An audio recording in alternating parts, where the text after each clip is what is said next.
Thanks for tuning into Howe's Things, a podcast and radio show from the David A. Howe Public Library, recorded right here in Wellsville, New York. I'm Nick Gunning. A little later in the show, I'm going to be joined by a friend of the show, Kendra Mikols, who's also my co-host on the podcast 902 and Here We Go. She and I were together over the weekend for a concert, and we recorded a little bit talking about some of our other favorite TV shows from the 90s and beyond, so we're going to get into that later. Right now, I'm joined by a returning guest and my son, Weston. Hi there, bud. Hello. How you doing? Good. We just got back from a long trip. How did you handle that drive? Usually just playing and reading. Yeah? Mostly reading. Oh, mostly reading. Well, that's a perfect segue into our bookmark segment. Oh, yeah.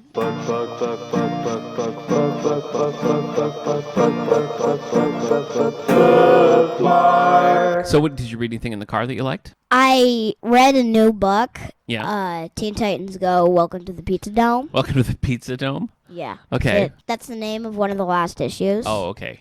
So they're supposed to, battle each other to the death. Oh, pretty serious. And Raven wins, and there's, a giant pizza slice who's challenging them, and he's alive. They're fighting like a living piece of pizza? No, they're fighting each other. Oh, I see. Okay. And the last piece of pizza Raven gets, but it's cold, and then she's like, but I know where I can get a nice warm slice, and she takes a bite out of the pizza dude. Now, the last time you were here, we were talking mostly about Tiny Titans, but this is different than Tiny Titans, right? Yeah, it's not even the same authors. Oh, it's different. I always thought it was, but it's not. It's different. Okay, yeah. So is this based on the show then?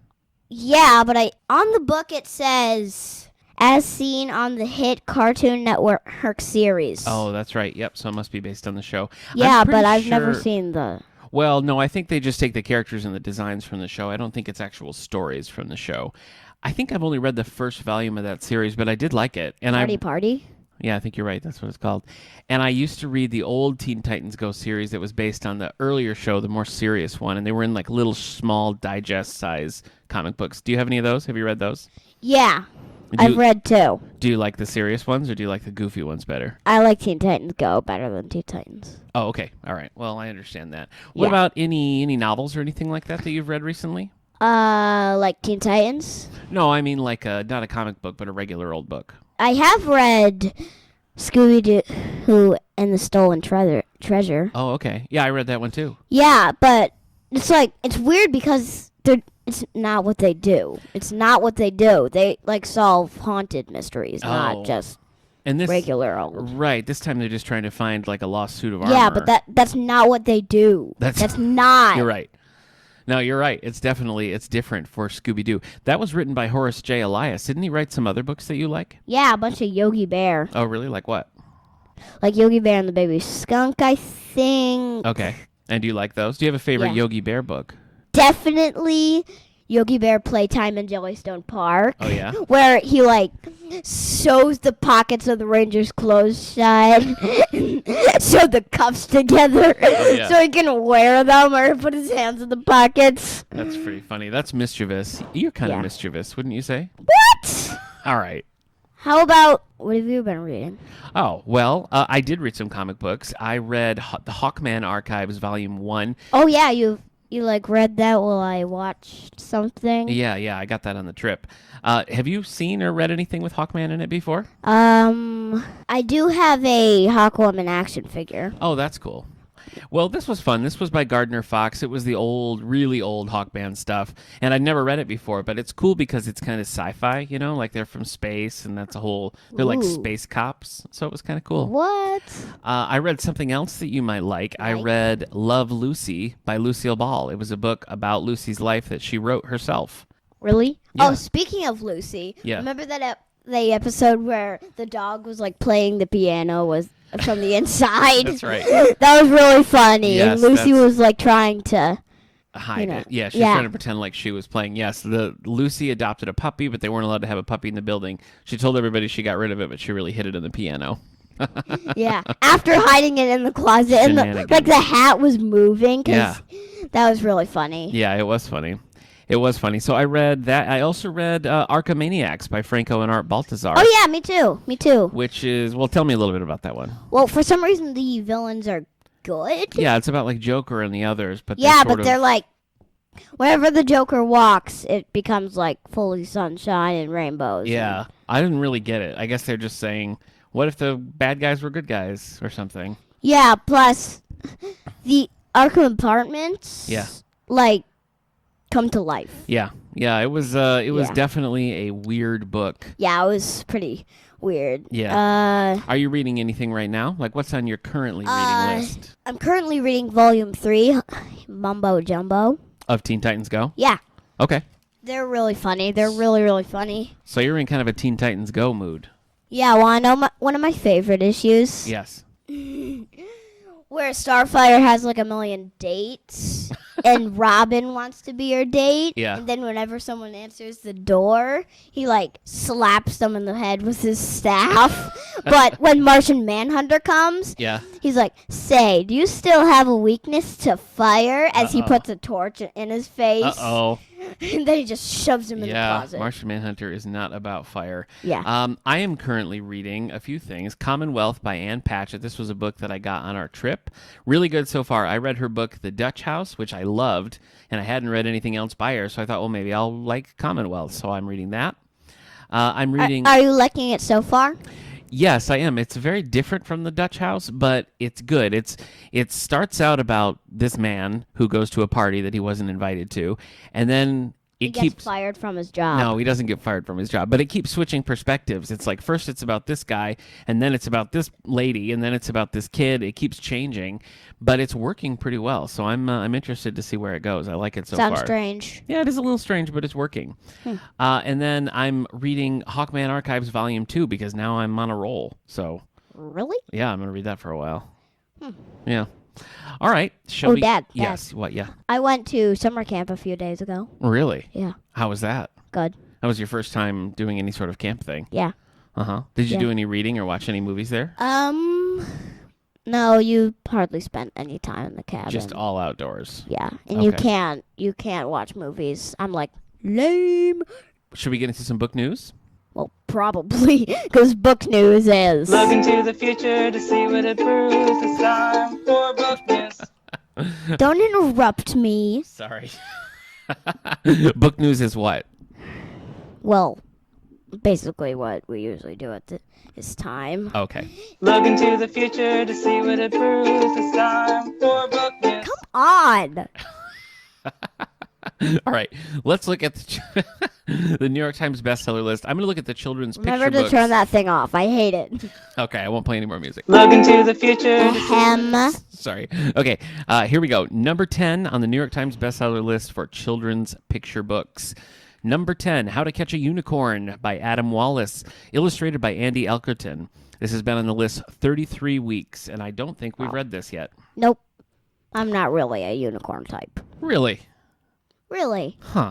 Okay. Are you a dragon type? Definitely. Okay. Well, I'm also a Cyclops type. Cyclops, like the X-Men character? Yes. Oh, okay. Number 9 on the list, 322 weeks on the list. That's insane. Dragons. Wow. Dragons Love Tacos, illustrated by Daniel Salamari and written by Adam Rubin. What to Serve Your Dragon Guest. We have actually, but we read it a long time ago. It's so old you might not remember it. It was fun. Number 8, The Wonderful Things You Will Be, 276 weeks on the list here by Emily Winfield Martin, a celebration of future possibilities. Well, I know we've read this one. Number 7, 29 weeks on the list, All Are Welcome by Alexandra Penfold and Suzanne Kaufman, a celebration of kindness, inclusivity, and diversity at a school. Number 6, 32 weeks on the list, We Don't Eat Our Classmates by Ryan T. Higgins. Penelope Rex must control her urge to eat the children in her class. Do you remember that one? No. Can we check that out? We can. I know we have it here. Okay, I want to read that. Okay. Does she really eat children? No, she tries not to. But does she accidentally? We'll have to read it and find out. Uh-huh. Number 5, 3 weeks on the list, School's First Day of School. That's a confusing... School's First Day of School. Yeah, that's right. It's confusing.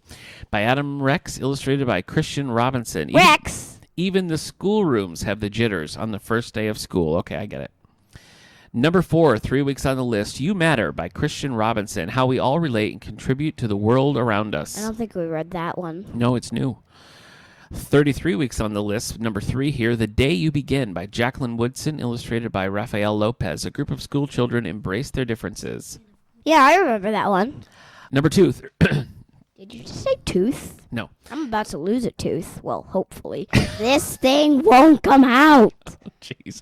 Number 2, 37 weeks on the list. The Pigeon Has to Go to School by Mo Willems. Pigeon deals with the anxieties of going to school for the first time. You love that series, don't you? Yeah, that pigeon is so mischievous. Oh, and in the end of Don't Let the Pigeon Drive the Bus, Yeah. he sees a garbage truck, I think. Yeah. Or a service truck, I don't know. Okay. But some sort of truck. And he's like, hey, you know what happens next. He wants to drive that. All right, number 1, 9 weeks on the list. Time for School, Little Blue Truck by Alice Schertle, illustrated by Jill McElmurray. Oh, I saw that in Goodwill. Yeah, Blue gives a friend a ride to school. Why? All right. Any of these here that popped up on the list that you want to make sure we read? Definitely we don't need our classmates. Okay, that one did sound good. All right, that is the New York Times bestseller list for the week of September 5th. Really? That was kind of short. That was all 10 of them for children's picture books. Okay. Oh, 10? Yeesh. Now, as I said at the top of the show, we did some traveling when we saw some old friends, including my former co-host, Eric Mikols, and my current co-host over on 902 and Here We Go, Kendra Mikols. Kendra and I host the 902 and Here We Go podcast together, and the gimmick of that show is that I watched these religiously as a child for some reason. I don't know why, but I was fully invested into Beverly Hills 90210, and Kendra's never seen it. So we've been watching through all the episodes, and I know what's going to happen, and she doesn't, and we've been having a good time. But for this segment, we talked a little bit about some of Kendra's favorites, as well as some of my other childhood favorites, must-see TV from the 90s and a little beyond. So let's get into it, shall we? Well, we've established that I'm the 90210 expert. Yes. This was, at the time, I was like, stop everything. We got to get home. I got to watch 90210. I had VHS tapes set up to record. I remember calling my grandma and telling her to record an episode for me because I wasn't going to get back in time. Grandma, please. This was serious. So this was my major, like, TV obsession at the time. But we haven't really got into, like, what yours were. So that's what we're going to be talking about today. We're going to talk a little bit about Kendra's go-to shows from when she was, 10, 11, 12, 13, and beyond 14. that age. And we'll talk a few about some of my other, like, 90s faves. So what is it, Kendra? Well, it's when I was a little bit older, I Okay. guess. Like middle school into high school, it was Gilmore Girls. Oh. Gilmore Girls was Okay. like, my mom and I were locking ourselves in our room. Yeah. It is 8 p.m. on a Wednesday or whatever it was. I'm pretty sure it was Wednesdays. Mm-hmm. And nobody bother us because we're watching Gilmore Okay. Girls. And that was like... I mean, there were Disney Channel shows that I was like, oh, this new episode is coming out tonight. Yeah. And I would definitely be there to watch it. But I feel like Gilmore Girls was the first show that I was like, I'm every single week going to sit here on time and watch this show. I remember, I'm a big Gilmore Girls fan too. I remember watching the first season, I think on DVD when I was in college. And then when my wife and I, who was my girlfriend at the time, when we started dating, she was a huge fan. And so then I kind of like jumped from where I was in the first season to whatever was airing at the time. And then we watched, the rest of it like live as it was happening. And it really was like week to week. It was like, like what's going to happen? Because it's a very twisty show. But yeah, still one of my favorite shows to this day. And it was special because it was like my mom and I, that it was like our show that we watched. Yeah, so that was like my first real appointment TV outside of like Disney Channel.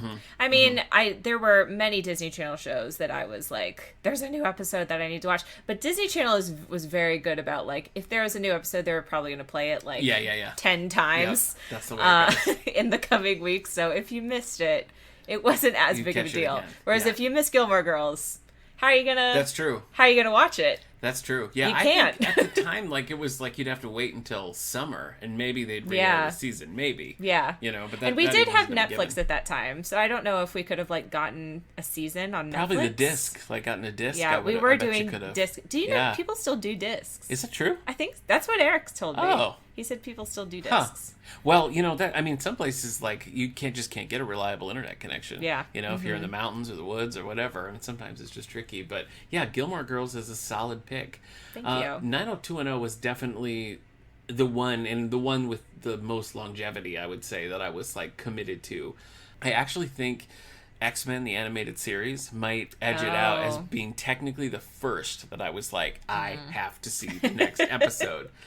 because the first season of that show is incredibly serialized. Oh yeah. And so it was just like, if you miss it, you just out couldn't. of luck. You just couldn't, and like things were happening every week that were just like blowing my childhood mind.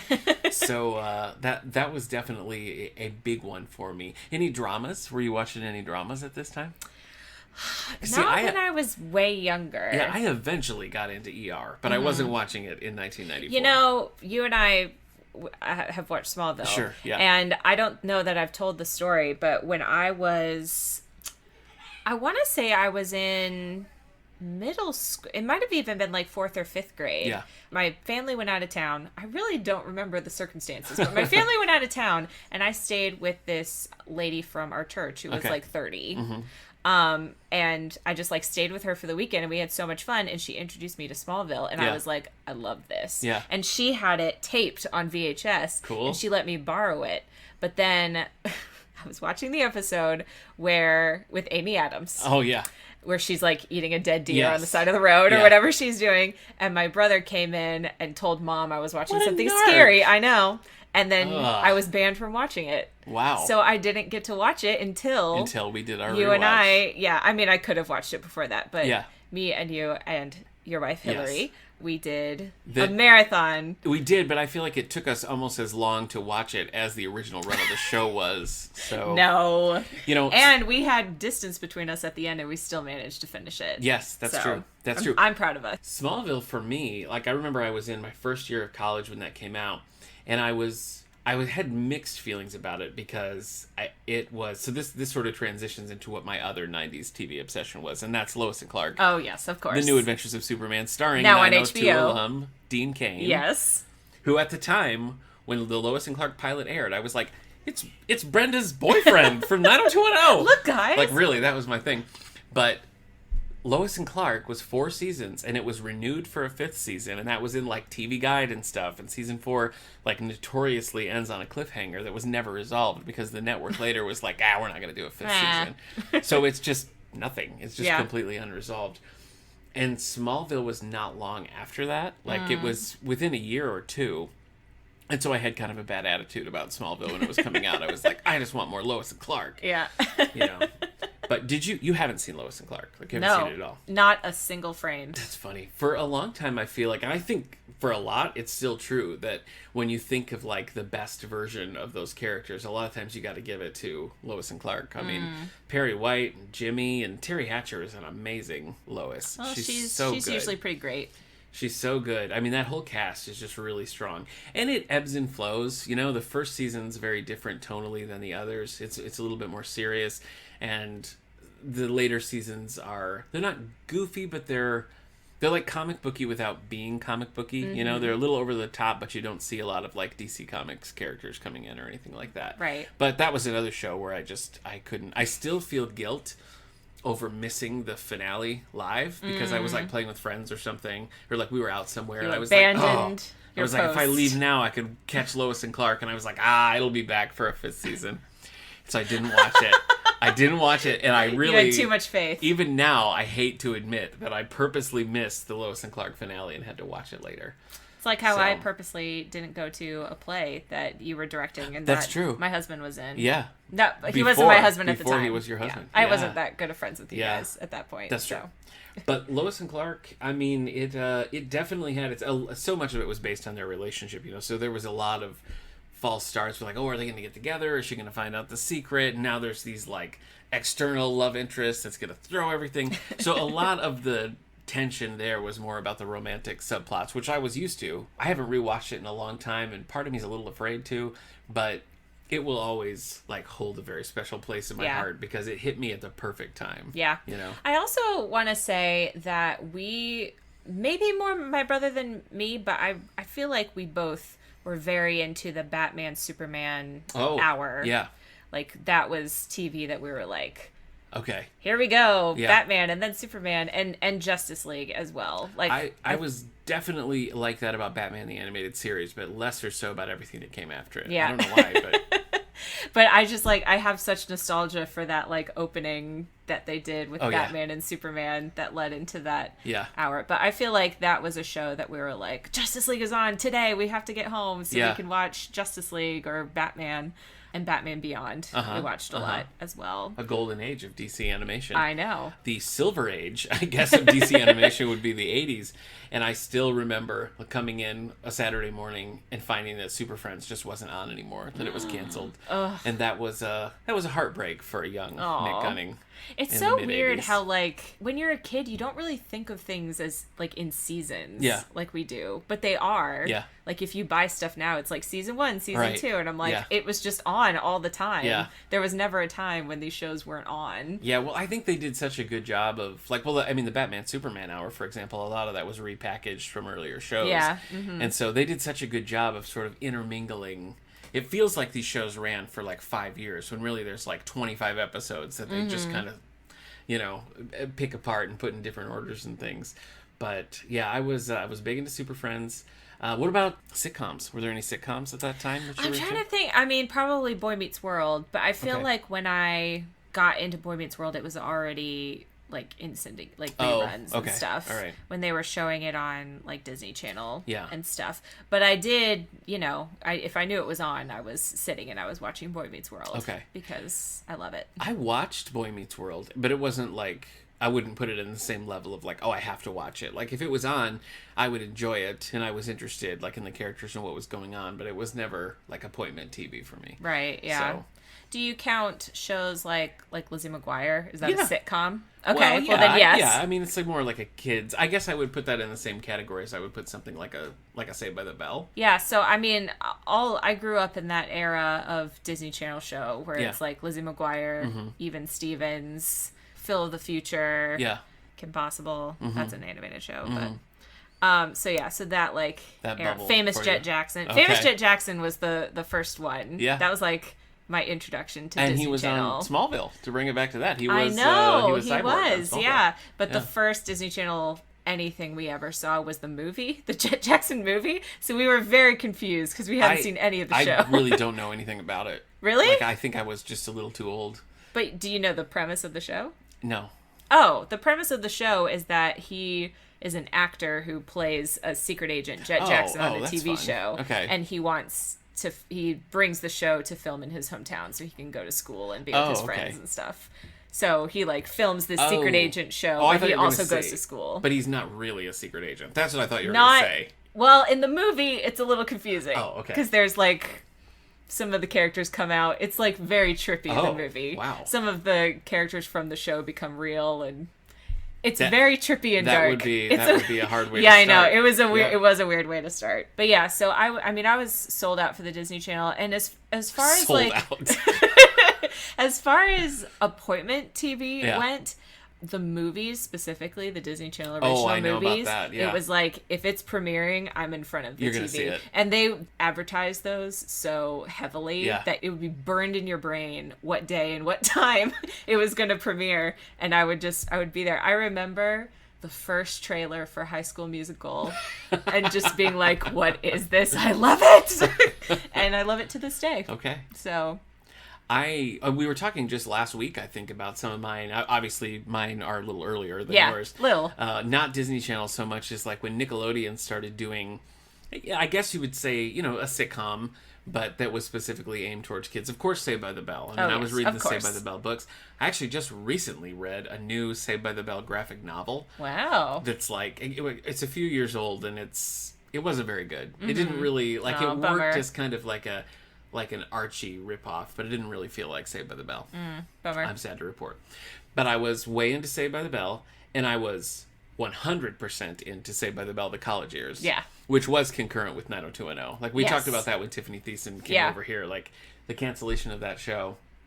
But that one was more serialized and more of a real... Because the original Saved by the Bell, you can kind of watch in any order. A few things matter, but most things don't. Right. But the college years was much more of... it felt a little more 90210-y to me. There was a lot, like, going on in the brief time that it was there. So that was a big deal for me. But I liked all of the Nickelodeon stuff, like Hey Dude was a big one for me. Oh, yeah. I've heard of it, but I've never seen it. They all work on a dude ranch in the summer.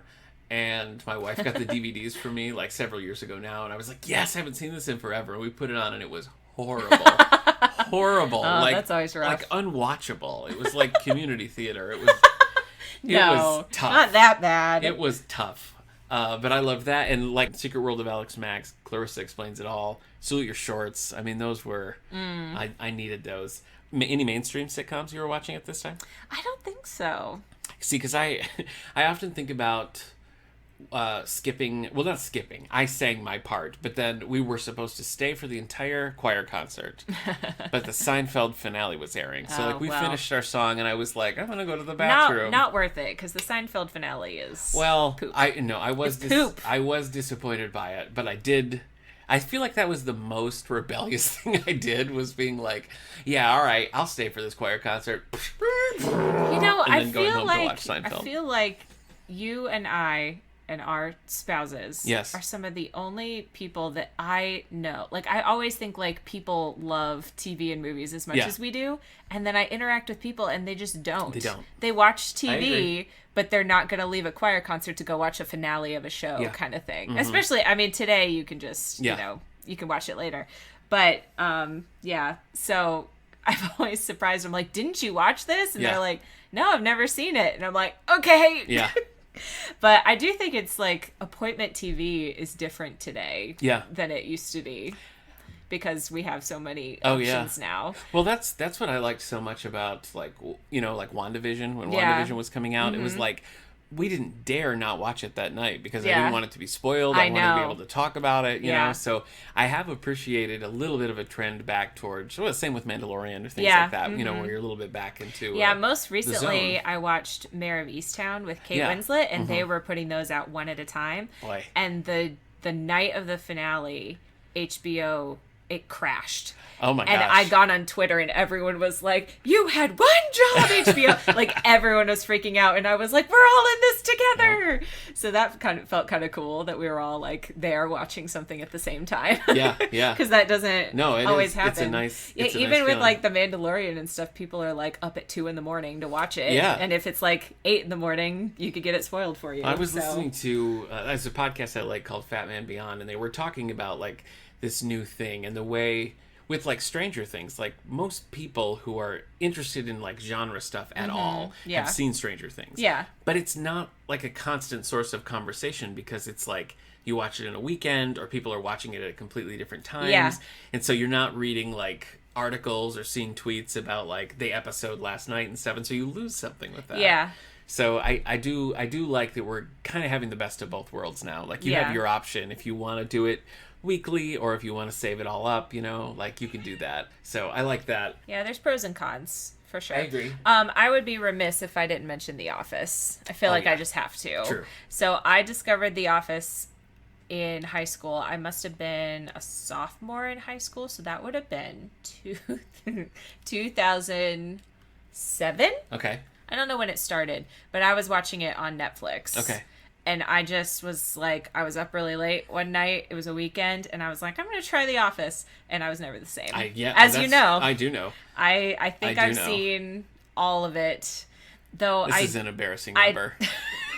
I tend to skip the 9th season. I'll get to a point where I'm like, I'll try it, and then it just makes me upset, and I'm like, all right, let's just go back to the finale. beginning. I think the finale is really good. I never make it there though, because I just get so annoyed with everything else that's happening. I understand that.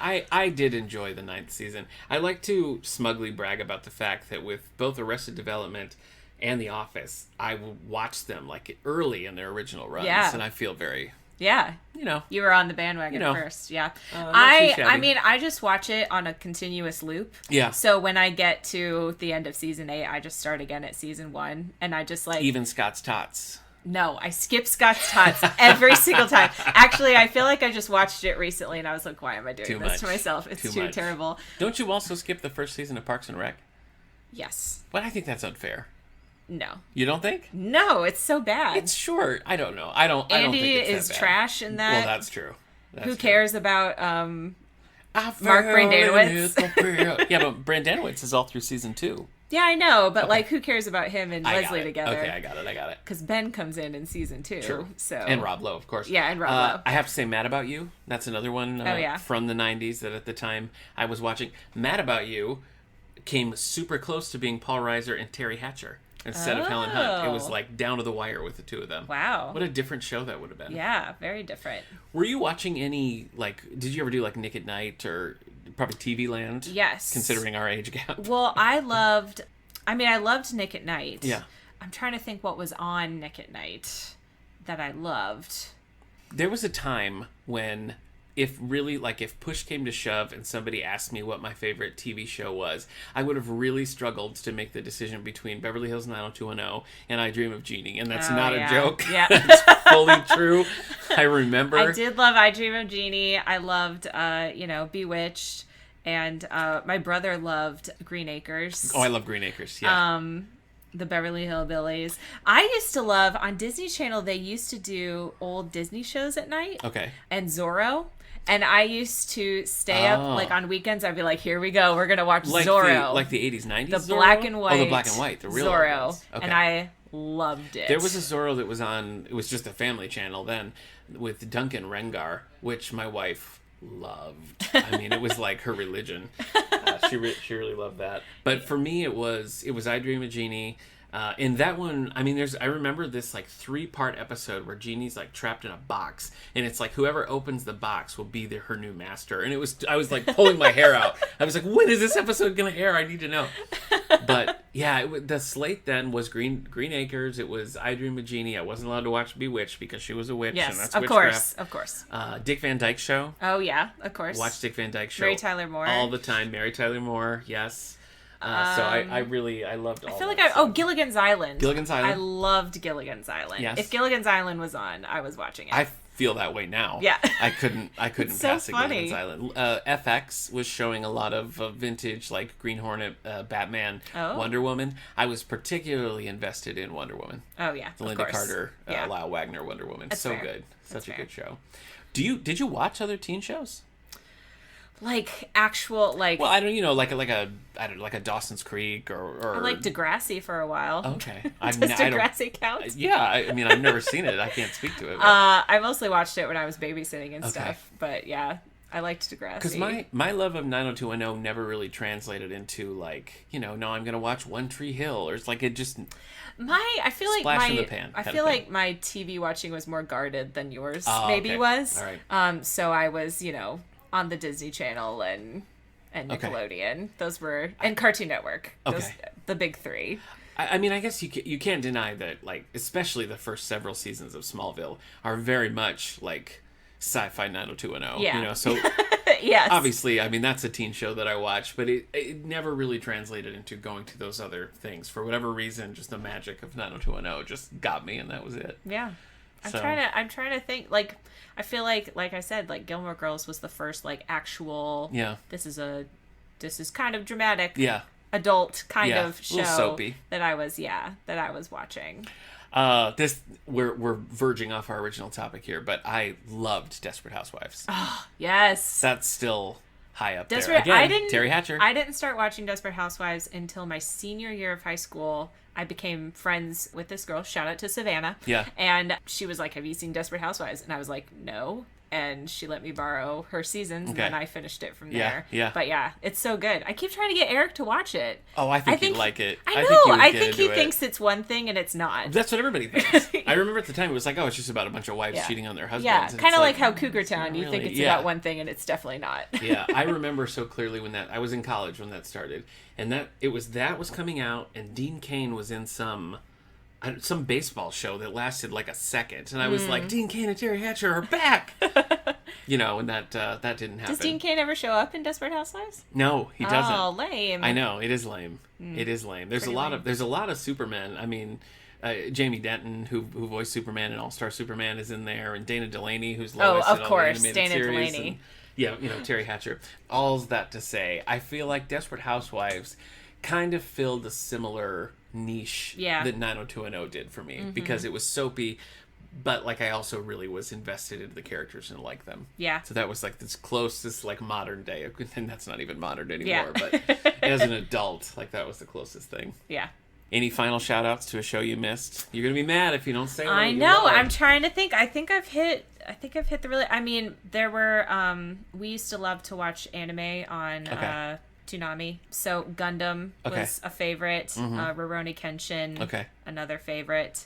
Samurai Jack. I don't think that was on Toonami, but yeah. So my love of anime started. In the early days. But I didn't really know. Like, I'm watching anime. Yeah, it was just, you like that thing. But yeah, so. I would say the only other 90s thing that I was really, like... Oh, Dragon Ball Z. That was the other one. That I was really like, I gotta watch every episode was Saturday Night Live. Oh. I don't know what it was, but like, I can't remember the thing that was like, oh my gosh, we gotta watch Saturday Night Live.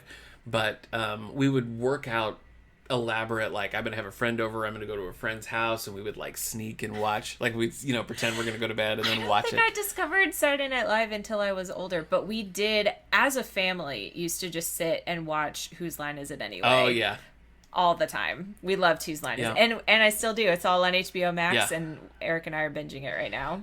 It's good stuff. All right. Well, Kendra, it was nice to. I don't even remember like when the last time. I guess it would have been like. March like of 2 years ago. Yeah, long time almost ago. 2 years ago that we were recording in the same room. But here we are. This has been nice. All right, so should we plug our other podcasts? Yeah, sure. Oh yeah, plug away. You go first. Oh, okay. Well, I do a bi-weekly Star Wars podcast with my friend Steve called This Endorian Life, where we are watching through the Ewoks cartoons, which were 80s show on Disney Plus now. You just got a sweet Ewok sign at the store we went to. Yes, I did. You have to post a picture of that on Twitter because it's great. So all that's good stuff. Keeping me busy. What about you, Kendra? I'm Miss Musicbox91 online, and I have a website, missmusicbox.com, and an Etsy page, Miss Musicbox Crafts.